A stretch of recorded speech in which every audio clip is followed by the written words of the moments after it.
It's Tuesday again and I would like to hang with you lads, but I'm off to listen to the new episode of the Slaven Selection Show. Play now or stay in dark forever.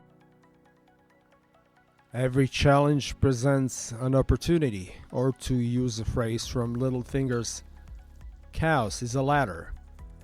Well, my Yeti microphone broke, so I replaced it with a Shure cardioid microphone, unsure of how it would sound, and it sounds fantastic.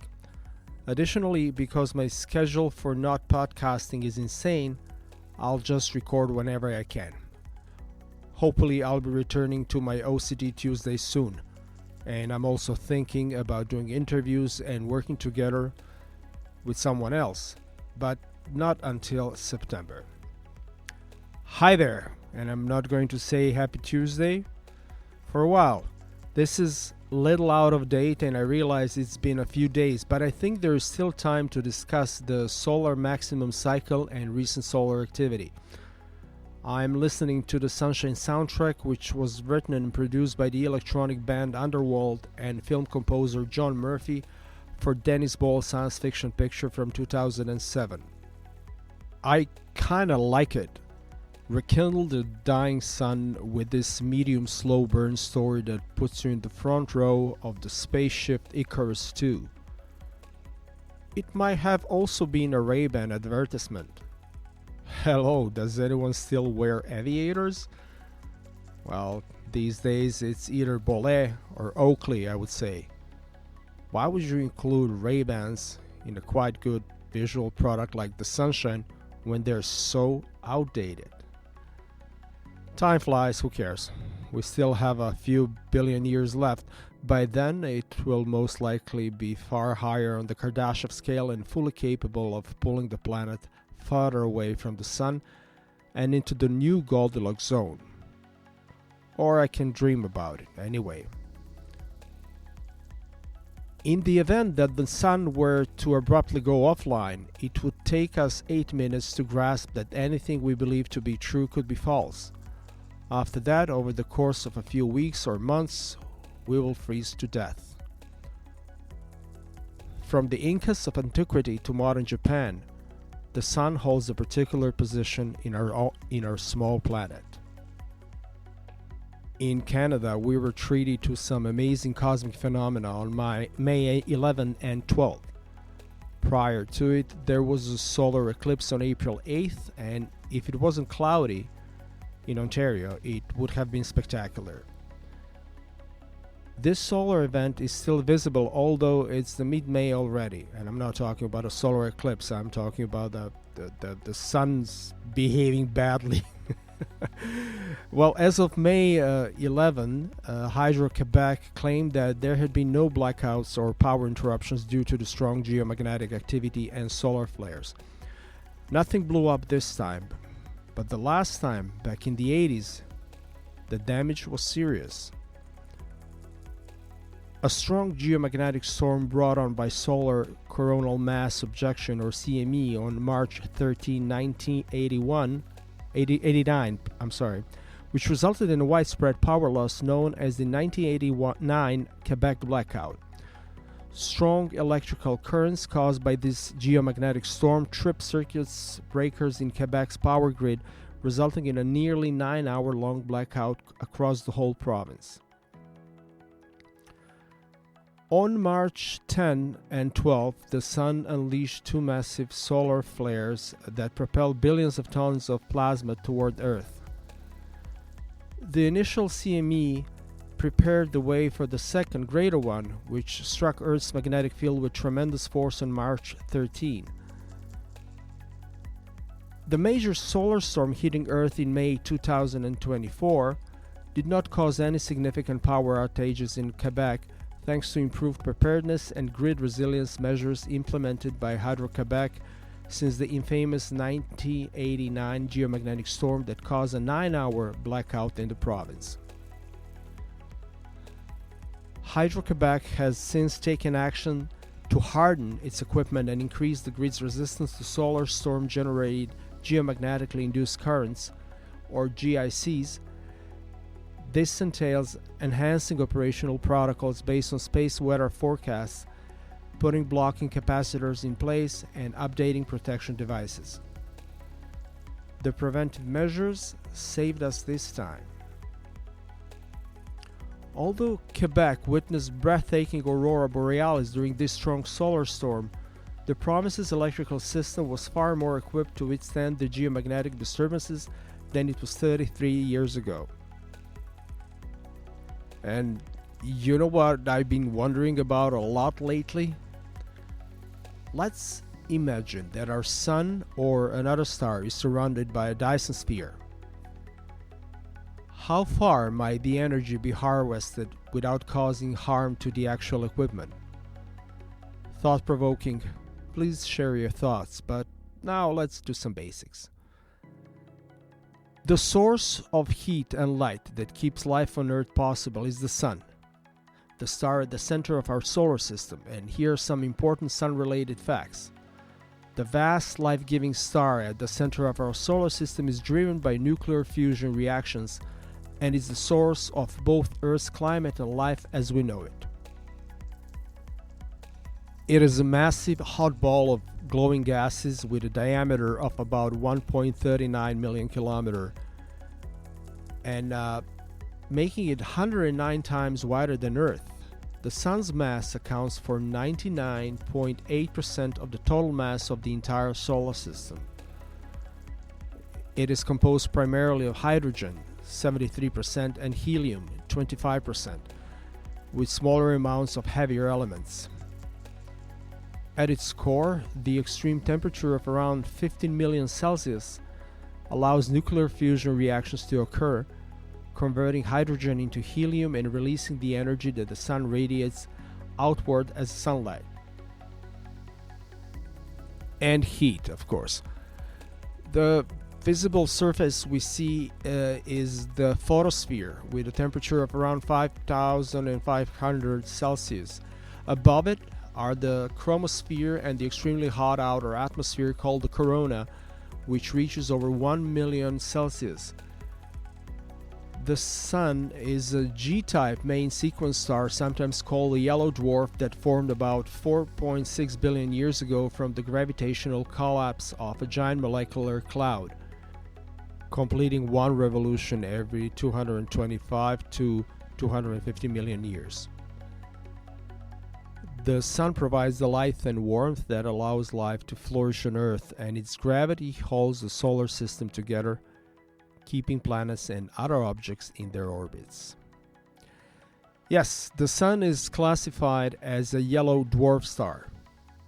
The key points about the Sun being a yellow dwarf are: the Sun has a spectral type of G2V, where the G denotes it is a yellow star on the main sequence, and the V means it is a main sequence dwarf star. Yellow dwarfs are main sequence stars with surface temperatures between 5 to 6,000 Kelvin. And the Sun's surface temperature is it's almost 6,000 Kelvin, firmly placing it in the yellow dwarf category. Yellow dwarfs have masses between 0.7 to 1.1 times the mass of the Sun. The Sun's mass is around 1.0 solar mass, right in the middle of this range. And it is the closest and most studied example of a yellow dwarf star. About 10% of the stars in the Milky Way galaxy are yellow dwarfs like the Sun. Yellow dwarfs fuse hydrogen into helium in their cores via nuclear fusion, a process that will continue for the Sun for approximately 10 billion years during its main sequence lifetime. At a distance of 24,000 or 28,000 light years, the Sun makes one revolution around the Milky Way's galaxy center every 225 or 250 million years. The Earth's revolution around the Sun, specifically the variations in its orbital parameters, plays a significant role in triggering and modulating ice ages. Here is how the Earth's orbit influences the occurrence of ice ages. There are Milankovitch cycles, which are pretty famous, and the key orbital parameters that affect the amount of solar radiation received by the Earth are described by the Milankovitch cycles, and they include Eccentricity. The shape of the Earth's elliptical orbit around the Sun varies between more circular and more elliptical over cycles of about 100,000 years. When the orbit is more elliptical, there are greater variations in the Earth's distance from the Sun, affecting the amount of solar radiation received. Then there is obliquity, which is a tilt of the Earth's axis relative to the plane of its orbit, and changes between 22.1 and 24.5 over a 41,000 year cycle. And this affects the seasonal distribution of sunlight received at different latitudes. Then there is a precession. The orientation of the Earth's axis wobbles like a spinning top over a 23,000 year cycle, changing the timing of the seasons relative to the Earth's position in its orbit. And when it comes to orbital variations and ice ages, the combined effects of these orbital variations modulate the amount and distribution of solar radiation received by the Earth over long timescales. When the orbital parameters reduce the amount of solar radiation reaching higher latitudes during summer, snow and ice accumulate, leading to the growth of continental ice sheets and the onset of an ice age. Pacemaker of ice ages. The 100,000 year eccentricity cycle is considered the primary pacemaker of ice ages over the past million years. The eccentricity variations initiate the growth of or retreat of ice sheets, while the other orbital cycles, obliquity and precession, modulate the intensity and duration of glacial and interglacial periods. During interglacial periods like the current Holocene epoch, the orbital parameters favor increased summer insolation or solar radiation at higher latitudes, causing the retreat of ice sheets and warmer global temperatures. Although the Earth's rotation around the Sun is not the only factor that causes ice ages, periodic variations in its orbital parameters are essential in initiating and regulating the thinning and thickening of ice sheets over periods ranging from tens to hundreds of thousands of years. In addition to providing warmth and light necessary for life on Earth to flourish, the Sun's gravity keeps the solar system intact by holding planets and other objects in their orbits. Famous YouTuber Anton Petrov, and I'm his biggest fan, actually mentioned in his last episode, he's asking, did we just live through an actual Carrington event? And for you who don't know what a Carrington event is, I'll tell you a little bit about it. Like on September 1st, 1859, English astronomers Richard Carrington and Richard Hodgson independently made the first known observation of a solar flare.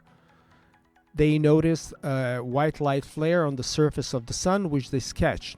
Later on, this flare was linked to the well-known Carrington event geomagnetic storm, which disrupted global telegraph networks.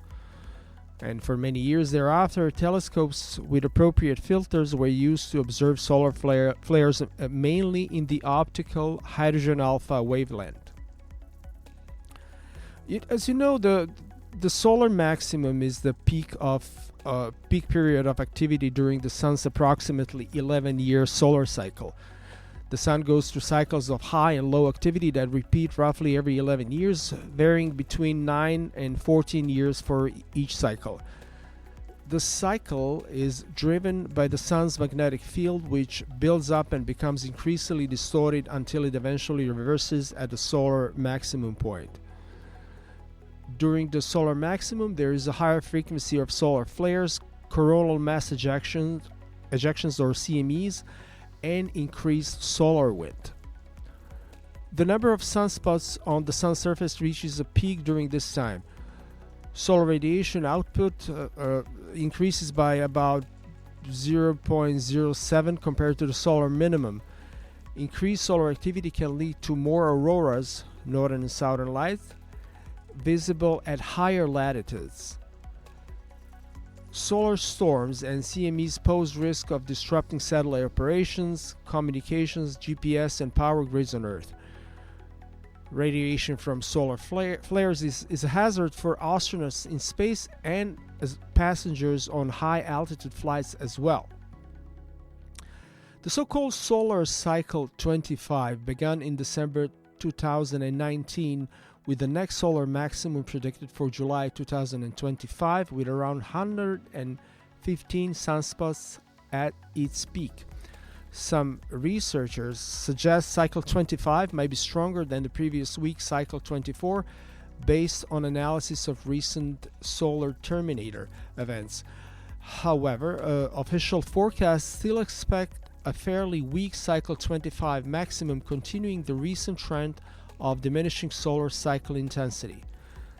So the solar maximum marks the period of high sunspot activity and increased eruptions, radiation from the sun, which can impact Earth's atmosphere, technology, and auroral displays, occurring roughly every 11 years as part of the solar cycle. So what is it actually? Well, the following mechanism links solar flares to polar lights or auroras. Strong explosions of charged particles and electromagnetic radiation from the sun's surface are known as solar flares. Large clouds of solar plasma and magnetic fields called coronal mass ejection or CMEs, which are frequently sent into space along with these flares. The Earth's magnetosphere, which is the area surrounded by Earth's magnetic field, gets disturbed when a CME arrives because of interactions between the charged particles and the magnetic field. As a result of this interaction, electrons from the solar wind accelerate and rain down into the upper atmosphere in the vicinity of the polar regions. And these accelerated electrons transfer energy to the oxygen and nitrogen atoms in the upper atmosphere, causing the atoms to become excited and release light particles known as photons. The northern lights, aurora borealis, and southern lights, aurora australis, two stunning auroral displays, are produced by these processes.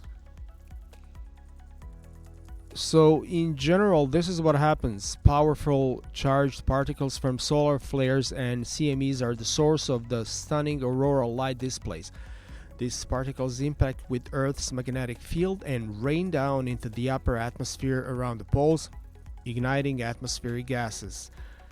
The auroras can become more vivid and widespread, sometimes even visible at lower latitudes with a stronger solar flare or CME. There are various ways that solar flares might impact Earth's atmosphere. Ionosphere disturbances, extreme ultraviolet and X-ray bursts and released during solar flares. The upper atmosphere or ionosphere is heated and ionized by this radiation, which causes it to expand. After a powerful solar flare, the ionospheric disturbances can interfere with radio communications and reduce GPS signal accuracy for a few hours or even days. Satellite drag and atmospheric heating. The layers of the outer atmosphere heat up and expand due to solar flares' intense ultraviolet and X-ray radiation.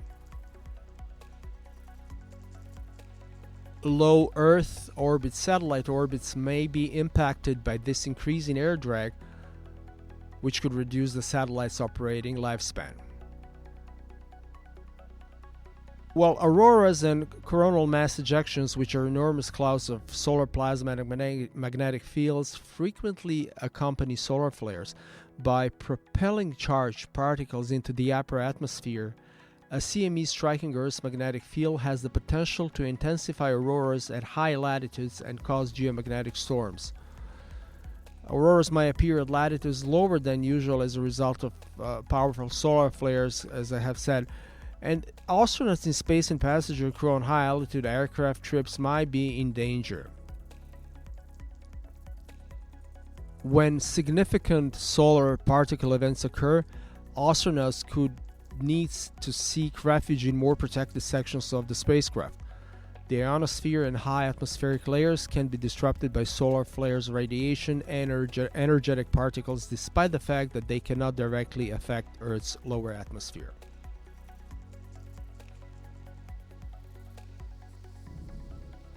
The sun has always played a major role in theistic culture around the world that involve ritualistic sun worship.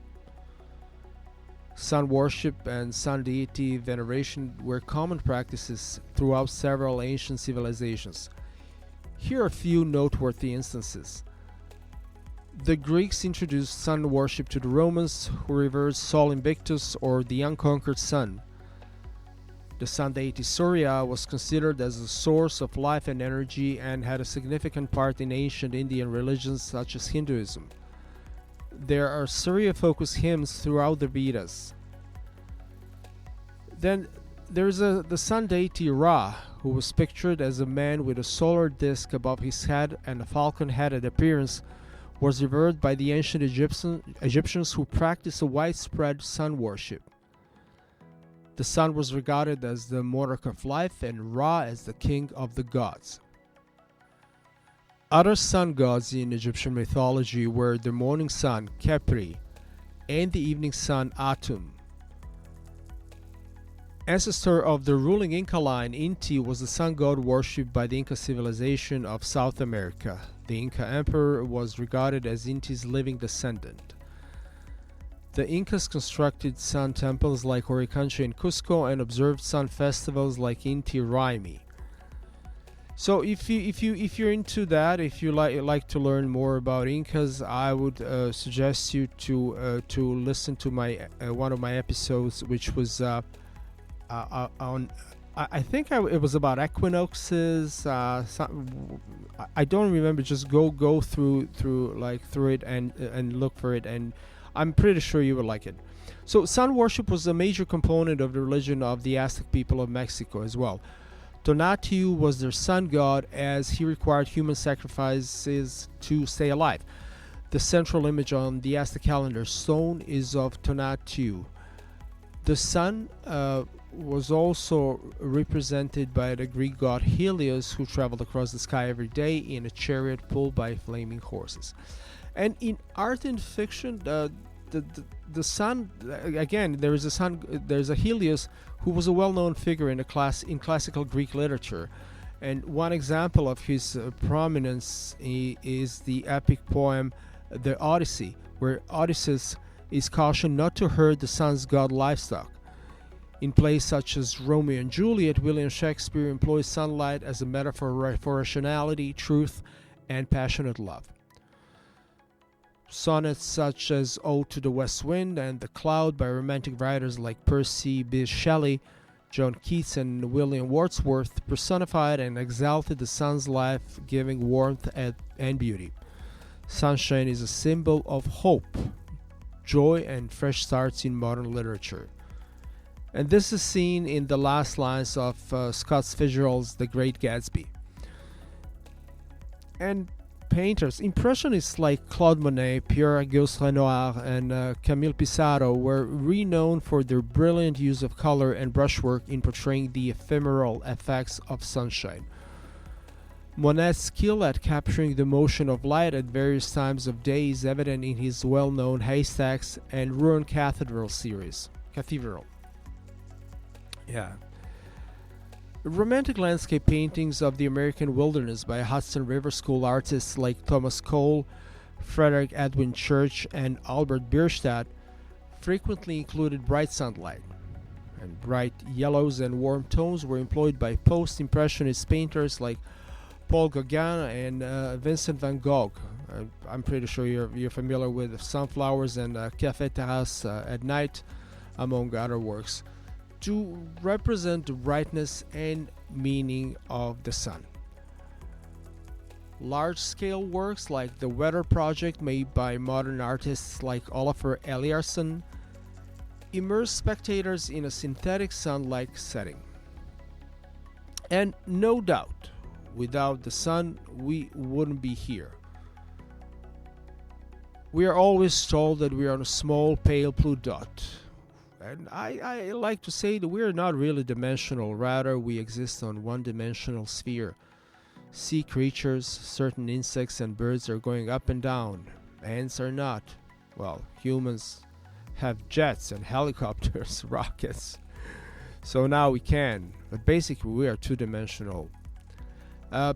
My friends, we are living in a tiny ecological bubble. Perhaps the next flare will be really powerful and tear apart our atmosphere. And I prefer not to know. I'm gonna say choose enthusiasm instead of dwelling on our existential anxiety regarding the lethal space surrounding us, or Kosmosschmerz, as I like to refer to it. There are so many terrible possibilities that I don't even want to consider. So, remain spacey and sunny, and above all, stay selective. Bye-bye.